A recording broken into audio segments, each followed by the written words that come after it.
Hello and welcome to the Asian Game here on day 6 of the FIFA Women's World Cup. And again, our coverage is proudly sponsored by our good friends at SMC. Joined by a couple of special guests again today. Last night we had the Adelaide United A-League Women's coach Adrian Stenter and Dylan Holmes. Got another Adelaide United A-League Women's player alongside me, Nano Sasaki, and her sister Yuka, who also plays here in Adelaide as well for Adelaide Comets. I'll get to them shortly because it is an historic day for Asian football. I've come down to the River Torrens, the city behind me here in Adelaide. Normally a pretty quiet spot. There'll certainly be nothing quiet about the party in the Philippines this evening after they registered their first ever win at the FIFA Women's World Cup with that 1-0 win over New Zealand in Wellington. We'll cross to our man on the ground, Ryan Fenix, shortly when he's probably quietening down his own celebrations. Historic day for them. Unfortunately, wasn't to be the case for Korea. They had a 2-0 loss against Colombia in Sydney. I spoke to our man on the ground, Michael Church, in Sydney a little bit earlier, and we'll get that. I'll bring that to you slightly later. But while I've got Nano and Yuka here, it's been a great start to the tournament so far. We're 6 days in, as I said. What have you made of the tournament so far and the games that you have watched? I've watched a couple of games. I watched Japan and the Zambia game and the last night game, Brazil and the Panama game. Yep, I enjoyed it. Yeah. There's going to be a few games here in Adelaide. Are you looking forward to getting along to some of those games? I'm going to watch China and the Haiti game this Friday, so I'm so excited to watch them. Yeah. Probably a little bit disappointed, Yuka, that Japan isn't playing in Australia. I'm sure you would have loved to see Japan here in Adelaide too. Yeah. They had the 5-0 win against Zambia the other day. As we said, they looked really, really good in that game. Perhaps surprised a lot of people with how well they had looked. What did you make of their performance against Zambia the other day? I think the first half was a little bit tough because they couldn't get the score. But second half, Japan's strength is get the goal with 5-0. And then final score was 5-0 is good. Yeah. Definitely a very good 5-0 scoreline. Were there any players from Japan that particularly impressed you in that game? Miyazawa was very good. I thought Junendo was very good. Any players that you really liked in that game? Yes.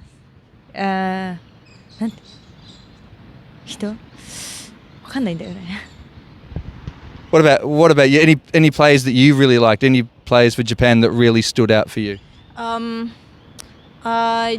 can't pick one, but there's some my friends there, Yep. so I'm so glad to see their play. Yes. So you've got some friends in Yeah. the team then. Which players are you friendly with? I forgot the name. Well, Remina Chiba. Okay. Yeah. And some others as well. Yep. Yeah. So many. Yeah. Excellent. Well, I'll come back to you shortly, girls. As I said, it was a historic day for the Philippines over in Wellington today, getting their first win. Serena Bolden, who we spoke to on this show just a couple of weeks ago, the goal scorer for the Philippines in the first half with a terrific header to give them the 1-0 win. As I said, our man on the ground was Ryan Fenix. I think he might have calmed down his celebrations to file this report for us from the Wellington Regional Stadium. So it's a very good evening indeed from Wellington as the Philippines emerged victorious 1-0 against New Zealand. Philippines getting their first ever World Cup goal, getting our first ever World Cup victory. And the magnitude of this performance simply cannot be overstated. I mean, it's just a sensational victory. The goal came about from none other than Serena Bolden off of a set piece. Traditionally one of the Philippines' strengths of set pieces.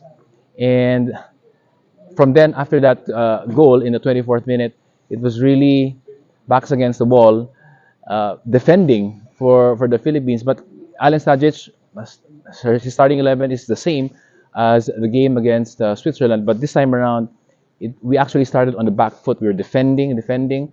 New Zealand were coming at us from the onset, and I guess they were buoyed by the crowd that came in Wellington Stadium. But you know what? The Philippines crowd could be heard amongst all the Kiwis in the stadium, and all of the players that I interviewed after the game were one in saying they can hear the chants of the crowd. Captain Haley Long, in particular, saying that she can't hear Coach Alan Stajic, but she can hear the fans shouting "Isa pa," which means that one more goal, please. It's simply a sensational performance, sensational result for the Philippines.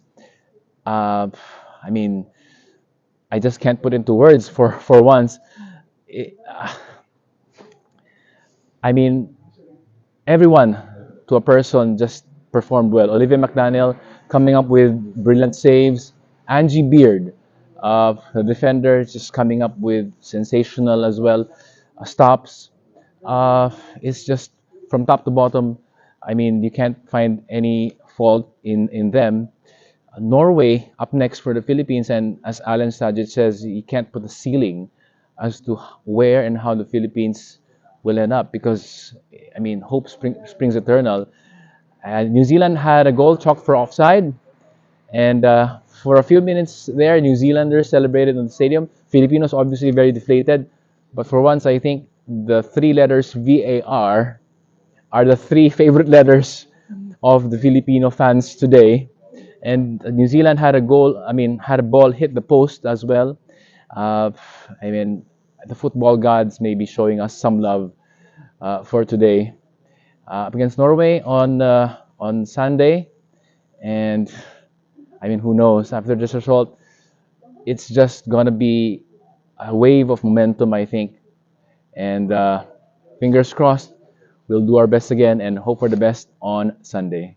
Yeah, fantastic. Really happy for Ryan and everyone in the Philippines after their victory. We spoke to one of their former players, or still current player, still hoping to get back into the side, Cam Rodriguez, yesterday. She was hosting a watch party again in the Philippines today. There's video of that on social media going absolutely wild. So congratulations to everyone in the Philippines. Of course, Japan know what it's like to win at the World Cup. 2011, Japan won the entire tournament, won the World Cup. I'm not sure how old you were at the time, Yuka, but what are your memories of that tournament? Did you get up to watch that final? Yeah, it was a great moment for me. And then I was 14, and then I watched the game with my family. Yeah. But it was early morning, so a little bit, to be honest. Have to go to school though. Yeah, and then sleep, and then wake up, and then it was tough to wake up. But after they winning, the newspaper, television, and then social media, all news is that topic. Yeah. And then It was a fantastic moment. What about you, Nano? When Saki Kumagai scored that penalty, do you remember the celebrations that you had? Oh yeah, was really an unforgettable moment for me. I was, I think, 12, but yeah, as you can say, like we are watching on the TV, and just I remember I got goosebumps. Well, yeah, it was very great, like a opportunity to watch their winning. Yeah. Fast forward now 12, 13 years from that moment. You're now both here playing in Australia. What was it that made you decide to come to Australia to pursue this opportunity? Actually, I retired once in Japan before coming. And when I graduated high school, I wanted to be cabin crew, so I just came here to study English. But I was also thinking that if I could play football, it'd be nice to stay like healthy. So I just Googled like women's soccer team in Adelaide, and then Adelaide City popped up first. Yep. So I just went to their home ground and I met senior men's coach there. So I just talked to him and he called women's senior team's coach. Yep. So I just went to training at the night and just joined them. So that's how I started playing here. Yeah. And now here you are playing for Adelaide United in the A-League women's competition. Did you move out together with you or did you come out a couple of years later? I came 2 years later. Yep. And then she's already in Adelaide. And I just thinking I want to do new challenge. Mm-hmm. And then, easy one. How are you enjoying living in Adelaide and living in Australia? It's been great. It's been so comfortable to live here. Mm-hmm. Yeah, good nature, some nice people. Yeah, I'm enjoying. Yeah. Yeah, absolutely. And just to finish off with, always competition between siblings. Who's the better player between you two? She's better. I would like to say she's better. Of course, in very Japanese style, choosing the other one. Yuka, Nano, thanks very much for joining us today. Before we finish off, though, as I said, day started with disappointment for the Korea Republic with their 2-0 loss against Colombia that really sets their campaign back. A little bit earlier, I spoke to our man in Sydney, Michael Church, after that defeat to get his reflections on that game. Yeah, thanks for joining us, Michael. You're still at the Sydney Football Stadium where, unfortunately, Korea suffered a 2-0 loss today at the hands of Colombia. Just immediately after the game, what are your thoughts? What are your reflections on that game? And what was a pretty disappointing result, disappointing performance too from the Koreans today? Disappointing performance, really, Paul, to be honest. Particularly because the Koreans made a very bright start. Several chances early on, sort of first 10 or 15 minutes, and the Colombians really didn't look to have settled. They looked maybe a little bit uncertain. The Koreans were knocking the ball around nicely, playing some good football, but really just lacked the sharpness necessary in the final third to really capitalise on that. And then once the Colombians really came into the game, they got hold of the midfield. They were more robust, they were more direct, and they definitely had just that bit more quality in the final third. Some individual errors as well, as Colin Bell has sort of referenced repeatedly in his press conference after the game, with the difference between the two teams. But I think all in all, the Colombians performed well enough to deserve to take the 3 points. Yeah, if we look ahead now, their next game is here in Adelaide this Sunday afternoon against Morocco. We saw what happened with Morocco, unfortunately for them, against Germany last night, shipping 6 goals in a heavy defeat. So you look at that on paper and you think it's an opportunity for Korea. But did you see anything in their performance today that gives you hope for that game here on Sunday? I think this game was very similar for the Koreans to the game that China had against Denmark. I think in terms of, this was a game that both teams knew they had to win to really strengthen their challenge for a place in the knockout rounds, knowing that they're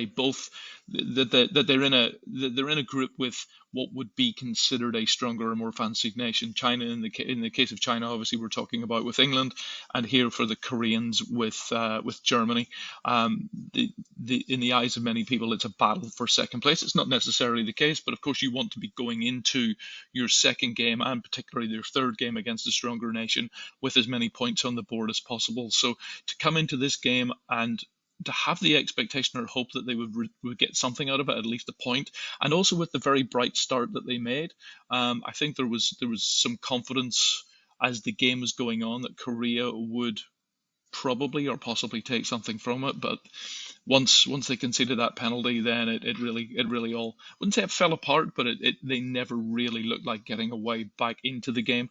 But if you're looking at positive signs are certainly the first 15 or 20 minutes where there were opportunities created. There was some very good ball movement. I thought Ji So-yun looked quite tenacious in central midfield whenever she was dropping back. There were reasons to be fairly optimistic, but at the same time, as Colin Bell said in his press conference, it wasn't just the result that disappointed him. It was the performance, and it was he felt the team fell a long way short of the levels that they can play at, and certainly we saw them play at when they reached the final of the Women's Asian Cup last year, when they only narrowly lost to China in basically the last kick of the game. So there are some reasons to be optimistic, but it's certainly a disappointing result for the Koreans. Yeah, and just a couple of quick ones to finish off with while I've got you as well. You saw history there made today at the Sydney Football Stadium. Casey Fair did make her senior national team debut for Korea, becomes the youngest ever player to play at a FIFA Women's World Cup. 16 years and 26 days to be precise. She certainly didn't appear to be overawed by the occasion, did she? Oh, she didn't at all.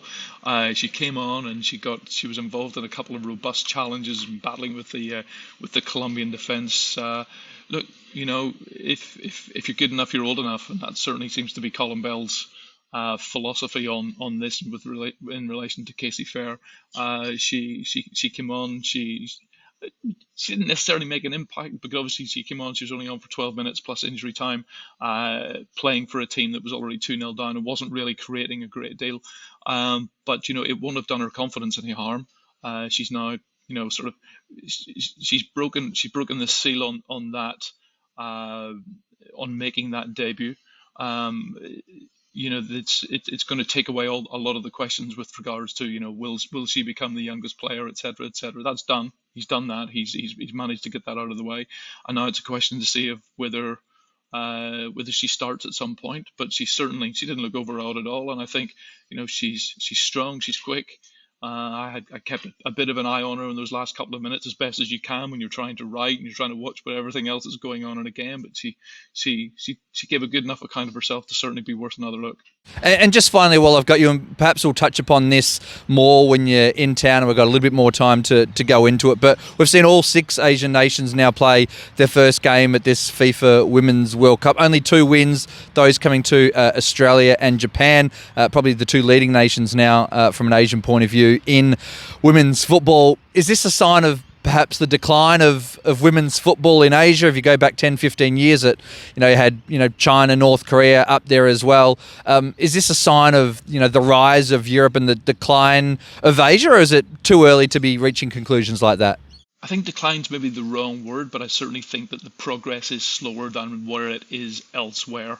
I think the game is still progressing throughout Asia. I think the standard is improving, but it's just not improving at the rate that it is, particularly in Europe, where the game has become increasingly more professionalised, the level of competition has increased, and that is now increasingly where the best players are going and playing on a regular basis. I think if you look at the league setups in Japan, China, Korea, Vietnam, maybe even here in Australia, they're maybe not at the same level as they would be in countries like England, France, Spain, Germany. And I think with the increased amount of money that's going into the game in Europe and the increased levels of professionalism, it is the players who are playing there who are benefiting the most from that. And I think what we need to see is an improvement on that side even in Asia's leading nations. Otherwise, that gap is only going to increase. Yeah, we'll hopefully get into that a little bit more when you're here in person. Going to try and track down some people involved in women's football across Asia as well to explore that more deeply over the next couple of weeks, because I think it's a topic worth exploring. But for now, Michael, thank you very much. Enjoy your next few days in Sydney, and I'll see you here in Adelaide in a few days' time. Looking forward to it. All right, that is where we will leave things for today. Yuka, Nano, thank you very much again for joining us. We'll be back again tomorrow with another episode of the Asian Game Podcast here at the FIFA Women's World Cup. Again, all our coverage is proudly sponsored by our good friends at SMC. But until I speak to you tomorrow, it's goodbye.